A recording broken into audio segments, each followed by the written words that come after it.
Nagbabalik po ang Bantay Balita sa Kongreso. Sa pagkakataong ito ay makakasama po natin si dating Congressman Ace Barbers, tagapagsalita ni House Speaker Martin Romualdez. Good morning Kong! Hi, good morning Isa and Nimpa at magandang umaga rin po sa ating mga kababayan. Ayan, opo. Yung pong si Isa muna ang magtatanong. Yes, ito kasi marami nagtatanong, may mga kongresista rin na nagpo-post. Bakit may speaker ang House Speaker? Kumbaga, bakit may tagapagsalita ang House Speaker? Kayo na po ang sumagot, sir. Actually, magandang tanong yan. No? Alam mo kasi, ang trabaho ng speaker ay hindi lamang sumagot dun sa mga kritiko o sa mga issues or burning issues of the day. Of course, merong posisyon ng ating speaker sa lahat ng national issues. However, because may information load So dapat merong mga talking heads na isinasabi rin no yung kanyang punto, yung kanyang what they call this, yung kanyang position sa mga national issues na kailangan tugunan o pansinin. Opo, kasi hindi po namin maiwasan din i-compare kasi po sa Senate, si Senate President Tito Soto III, siya talagang kausap namin, ka-Viber pa namin, nagchat-chat pa kahit gabing-gabi na pag may kailangan kaming itanong, sumasagot.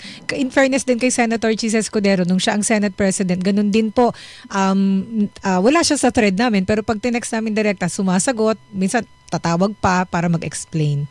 Yes, actually pwede rin yung gawin niya, no? Direct bukas ang tanggapan ng office ni Speaker at kahit anong oras ay pwede niyo siyang makausap at ma-interview, no? Ang problema kasi minsan may mga conflict of schedules, no? Kung saan ay hindi makapagsalita, no, sa ating mga kaibigan sa media ang ating speaker dahil nga nasa gitna ng isang importanteng meeting o hindi kaya ay nasa gitna ng isang talakayan. So that's the reason why sabi niya I would need definitely yung mga talking heads na pwedeng tumugon sa mga questions na related sa position ko, sa advokasya ko, at sa lahat ng pwedeng malaman ng ating mga kababayan. Opo, kasi meron din po mga puna na bakit hindi si Speaker ang magsalita, lalo na sa issue po ngayon na mainit talaga, yung issue ng flood control projects po. At hindi nadama yung mga congressmen.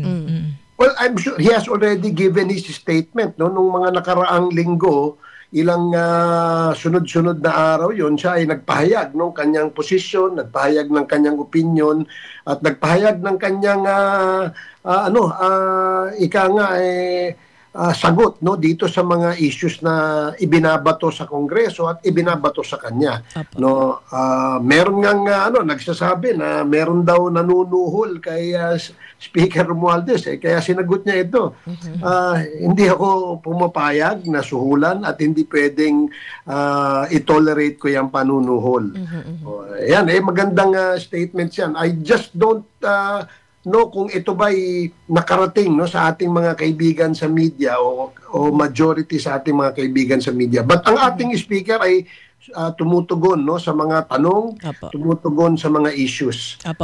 Isa pang bagay sir, itong si Cavite 4th District Representative Kiko Barzaga, kasi talagang kung babasahin mo yung kanyang Facebook page ngayon, talagang ang tinutumbok niya palagi sa issue ng flood control projects or sa corruption si Speaker Romualdez. And ngayon sabi niya dapat maimbestigahan din si Speaker Romualdez, siguro humarap sa House Infracom. Your thoughts po? Well, doon nga minsan nakakapagtaka no? Nung binomonitor ko yung kanyang mga Facebook posts, parang nagbabago. Wala pang 1 oras, 2 oras yung kanyang ipinost earlier, binabago niya ng kanyang posisyon, no? Of course, we respect yung opinion niya sa mga issues na yan, no? At hindi natin siya pinipigilan magsalita, magpahayag ng kanyang disgusto, pagka-disgusto o yung hindi pagkakasang-ayon sa mga ibang opisyal ng gobyerno. In fact, hindi lang si Speaker Martin ang kanyang tinutuligsa. Marami na. Pati Senate President Soto, Senator... Yun nga the issue now is that kung siya ay merong ebidensya, gaya nung kanyang ipinupost, di ba? Ba't hindi niya ilabas? Mahirap yung dapat maturuan itong bata kung paano i-guide yung kanyang communications strategy. No, hindi naman pwedeng manira ka lang ng manira and hide under the constitutional provision of freedom of expression. Diba? Kung ito ay nakakapanirang puri, kung ito ay ika nga lumalabas na libelous, lang nga namang hindi natin yan. But again, sinabi ng ating speaker, kung meron man siyang issue, pwede siyang pumunta at bukas ang tanggapan ng ating speaker para makipag-usap, i-resolve kung anumang issues meron siya. Ito po, Congressman Barbers, kinonfront o kinausap o ano ho ba ang balak ni Speaker Romualdez doon sa mga kongresista na ayon sa mga diskaya ay nag-name drop kay Speaker at saka kay Congressman Zaldico kasi para po masundan ulit ng ating mga listeners at viewers. Itong si Pacifico Diskaya kasama yung asawa niya si Sara Diskaya humarap sa Senate, naghanay ng pangalan ng mga congressman na allegedly nakahati sa pera. At merong mga congressman na nagsabi ito ay para kay na Speaker at saka daw kay Congressman Zaldico. So ano po ang balak dito? Nag-verify ba si Speaker? Kasi baka nga naman niname drop pangalan niya. Ano po ang directive niya kaya? Alam mo, maliwanag ang posisyon ng ating Speaker dyan. No? Walang gagawing pagtatakip ang investigasyon na ginagawa ng mababang kapulungan tungkol sa pagkakadawit o pagkaka-involve ng mga kasamahan niya dito sa 20th Congress. No? Ganon din yung sa kanya. No? Ang ating pakiusap kasi, yung mga nag-aakusa, bigyan natin kaya nga constitutional guarantee yung due process, isa yan sa ating mga karapatan sa ating saligang batas. Due process, huwag yung magpapangalan ka lang tapos wala kang ebidensya. Example, itong si Mr. Diskaya, nung Lunes, nung siya humarap sa Senado, ang dami niyang pinangalanan ng mga kongresista. Pagdating ng Martes, yung kanyang pinangalanan, Kong? Ay, ano po? Anyway, naputol yata Naputol yung linya, si Kong, i-redial. Anyway, ang po na rin yes sir, ang po na rin ng mga senador, iba yung sinabi ni na Diskaya at saka ni Bryce Hernandez doon sa Senado at sa Kamara, magkaiba. Kasi Bryce Hernandez, tinanong, di ba, ni Senator Junco, may senador bang sangkot dyan? Sabi niya, wala po. Kaya sabi ni Senator Marcoleta, safe ka na. Tapos pag kinabukasan, hindi po totoo na safe kaya siya. lang, under oath kasi yung mga yun, di ba, yung mga resource person. So, sabi nga nung ilang mga naakusahan ay pwedeng kasuhan niya ng perjury, may nagsabi pa slander at saka iba din pa. sa, yun nga, madaling maglista ng pangalan tapos pinuna din ni Senator Lacson na bakit merong mga pumupuna, hindi siya mismo. Sabi niya merong pumupuna na ang mga pinagbabanggit niya pumirma sa impeachment ni VP. So, bakit ganun? Eto, balikan na natin. Hi sir, balik po tayo. Opo, Congressman. Opo, you were saying yung aking kwento. Oo nga po, sorry po, pasensya na po. Go lang po, tuloy niyo lang po. You were saying po tungkol dun sa pagdadawit sa mga congressman, sabi niyo kailangan may patunay naman dahil magkaiba yung kanilang mga sinabi sa Senado at sa Kamara. Totoo. Kaya nga ulitin ko ulit, nung Lunes, ang sinabi niya, ang dami niyang pinangalanan. Nung Martes, iba na ang kinikwento niya. Sabi niya, wala siyang direct na transaksyon, hindi sila nakapag-usap, wala silang pag-meeting, wala silang paghaharap na nagawa noon nangyari. In fact, nung Martes din na yun, kinumpronta rin itong si Mr. Diskaya ng mga members ng Congress na binanggit niya. No? At sinabi niya, mismo dun sa hearing na yun, sinabi niya, hindi po kayo, tinanong siya, kilala niyo ba ako? Nagkita ba tayo? Wala ho siyang sinabing tumumpak Wala ho siyang sinabing tumama So, itong mukhang may motibo, no? Itong si Diskaya. Kasi, di ba, no Lunes, ABC yung kinakanta. Pagdating Martes, XYZ. Ito ba'y dapat paniwalaan? Ito ba'y dapat pakinggan? At saka ang isa pa din pong noticeable, Congressman, ang mga binanggit niya ay yung di umano ay binigyan niya ng pera recently lang, hindi kasama dun sa 2016 onwards kasi inamin naman niya sa Senate na nag-start daw sila na mamayagpago, pumasok sa DPWH projects. 2016 Duterte tapos administration pumasok na sa Duterte administration. Wala siyang binanggit from there. Yun nga, doon nga nakapagtaka. Doon din sa wala. Doon din sa hearing na yon, Isa and Nympha, may pinakita tayong graph, no, na pinakita ni Congresswoman Jinky, na nakita natin na simula nung 2016, 17, 18, pataas ng pataas yung kanilang income. Pataas ng pataas yung kanilang proyekto. So, bakit hindi natin sinasama yun, di ba? Bakit tayo, yun na nga kaya nga hindi dapat paniwalaan ito dahil para sa akin, personally, Isa and Nympha, ito ay may motibong iba So ano po ang directive, Congressman ni Speaker, as far as those congressmen na nabanggit po, sila po ba yung mga congressmen, kahit pa paano pinagtatanong din ho ba o tinrace, baka meron sila mga budget insertion para ma-verify ho, para hindi lang ho ang sa mga diskaya ang paghahanap ng ng ebidensya o yung burden of proof. Kahit pa paano, siguro naman po sa Kamara, dapat meron na ring internal cleansing o sariling investigasyon, sir. Alam mo, gagawin ng ating speaker yan bilang primus inter pares o bilang head ng mga kongresista Pero kung ito ay mag-uugat doon sa isang marites o isang chismis o isang hearsay, bakit naman natin papatulan yan? Now, the names of the congressmen were mentioned.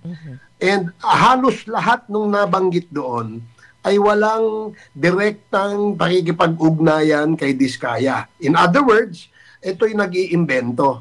Hindi po natin sinasabi hindi guilty o walang guilty. Wala po tayo sa ganyan. Wala pa ho kasi tayo dun sa proseso ng paghusga kung sino yung guilty at hindi. Dahil nga wala pa ngang ebidensyang ipinapakita. Ang pinakita lang ay yung statement nung Diskaya. At yung statement nung Diskaya, kung sino man yung nagkukumpas sa kanya na kumanta, yung kanta niya nung Lunes, ABC nga. Nung kumanta na siya ng Martes, ay XYZ na. Klarong-klaro na may conflict at mukhang may motibo itong si Diskaya. Ngayon, pero may binanggit kayo na kumpas, Isa, maisingit ko. Sabi nyo, mukhang may kumukumpas. Kasi si Senator Marcoleta, naalala ko, may binanggit siya na during the na hearing, sabi niya, mukhang may bumulong interpellation niya ito sa Senate po.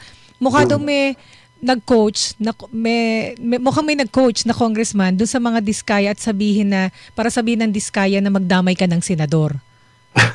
Hindi naman siguro sino nang magko-coach sa kanya, di ba? Yung hearing nga nung Lunes, nagdamay siya ng mga pangalan ng congressman na hindi pa niya nakita sa buong buhay niya. Hindi naman namin sinabing may nag-coach, di ba? Pero balikan ko yung sinabi ko kanina, mukhang may nagkukumpas sa kanya. Hindi ko sinasabi ang nagkukumpas ay politiko, o hindi ko sinasabing senador o congressman yung nagkukumpas. The fact remains na itong si Diskaya ay puro kasinungalingan sa ngayon ang kanyang sinasabi. Dahil wala pong patunay o wala pong pruweba na kaakibat ng kanyang salaysay. Ito ay kwento lamang.